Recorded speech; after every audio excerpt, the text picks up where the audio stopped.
नमस्कार। हरियाणा विधानसभा चुनाव 2024 वोटिंग हो चुकी है, काउंटिंग होनी है, यानी कि मतगणना कल सुबह होगी और फैसले की घड़ी भी। आज का दिन बेहद अहम और बहुत से लोगों की दिल की धड़कनें भी यकीनन तेज हैं कि फैसला क्या होगा। कुछ हॉट सीट्स थी हरियाणा में जिन पर सभी की निगाहें टिकी हुई हैं और इसी हॉट सीट में एक हॉट सीट है सिरसा। ले चलते हैं आपको सिरसा, जहां से कांग्रेस नेता गोकुल सेतिया इस वक्त हमारे साथ मौजूद हैं। गोकुल जी नमस्कार। नमस्कार मैम। बेहद अहम दिन या यूं कहूं कि कातिल दिन है और घड़ियां जैसे जैसे कम हो रही हैं यकीनन आपके दिल की धड़कनें भी तेज हो रही होंगी। क्या कहना है आपका? नहीं देखिए, जिस व्यक्ति ने 5 साल पूरे लगातार लोगों के लिए प्रयास किए हों, एरिया का काम किया हो विपक्ष में रह के भी, तो मैं ये समझता हूँ कि धड़कनें तेज वाली बात नहीं, बल्कि मुझे पूरा विश्वास है कि सिरसा की जनता अपने भाई को, अपने बेटे को पूरा प्यार करती है और मुझे पीछे नहीं देखने देगी, आगे बढ़ाने का काम करेगी और लोगों को उम्मीद है कि मैं उनकी उम्मीदों पे खरा उतरूंगा। यानी कि जो एग्जिट पोल इशारा कर रहे हैं, आप उस बदलाव की बयार की तरफ आपको लग रहा है कि वो सही है, ये बदलाव की बयार है? देखिए, उम्मीद तो पूरी है। जिस प्रकार से 5 साल लोगों ने दुख तकलीफें सही हैं, हमारे सिरसा के लोगों ने, तो एक बदलाव तो देखो आना चाहिए, लोग चाहते हैं। नहीं, पूरे पूरे हरियाणा में एग्जिट पोल बदलाव की ओर संकेत कर रहे हैं, तो आपको लग रहा है कि हरियाणा में सत्ता परिवर्तन हो रहा है एग्जिट पोल के हिसाब से? बिल्कुल होगा ही होगा। आप देख लीजिए कि पिछले लोकसभा में 10 में से 10 सीटें बीजेपी की आई थी और फिर भी 30-31 सीटें कांग्रेस पार्टी ले गई थी और इस बार तो 5 सीटें लोकसभा के अंदर कांग्रेस को मिली हैं। तो मैं ये समझता हूं कि आंकड़ा 30 से डबल आप 60 के करीब लगा सकते हैं और 60 से ही आई थिंक सो कि गिनती कांग्रेस पार्टी इस बार शुरू करने जा रही है। 2024 का चुनाव कितना अलग था आपकी नजर में?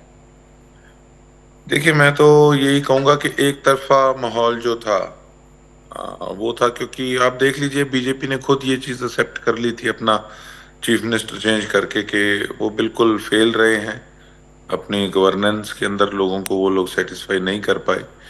तो लोगों के अंदर इस बार काफी ज्यादा रोष था बीजेपी को लेकर और किस प्रकार से किसान आंदोलन के अंदर भी इन लोगों ने हमारे किसान वर्ग को परेशान करने का काम किया। तो लोगों के अंदर बहुत ज्यादा रोष था। आपको लगता है कि ये जो चुनाव है ये किसान, पहलवान और जवान के मुद्दे पर ही लड़ा गया? बिल्कुल जी, इन्होंने किसानों को भी किस तरीके से तंग करने का प्रयास किया, जो हमारे खिलाड़ी हैं खिलाड़ियों को भी इन्होंने परेशान करने का काम किया। तो मतलब इन्होंने कोई वर्ग ऐसा छोड़ा नहीं जिसको इन्होंने तंग ना किया हो। तो लोगों के अंदर बहुत ज्यादा रोष है।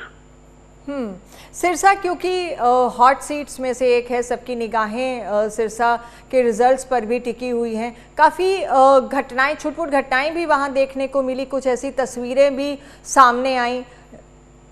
जी, काफी कुछ हुआ यहाँ पे।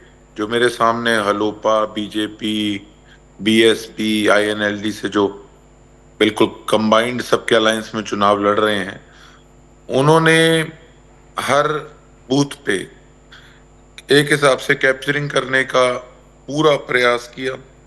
6 बजे गेट बंद होने चाहिए, जबकि टाइमिंग जो इलेक्शन कमीशन ने निर्धारित कर रखी है, लेकिन 6 बजे के बाद इन लोगों ने गेट खुलवा के सेटिंग करके वोटर्स को अंदर घुसाया और उसके बाद अंदर अपना आदमी बिठा दिया, पैसे देकर के तुम वोट पोल करे जाओ और पैसे लिए जाओ साथ के साथ।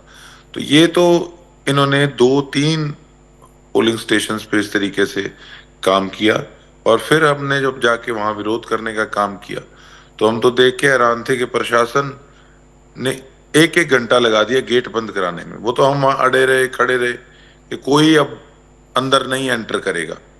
लेकिन मैं ये समझता हूँ कि काफी इसमें प्रशासन के लोग जो थे वो मिले हुए थे, नहीं तो ये चीजें संभव नहीं थी। इलेक्शन कमीशन में आपने कोई शिकायत दर्ज कराई है इस सब को लेकर?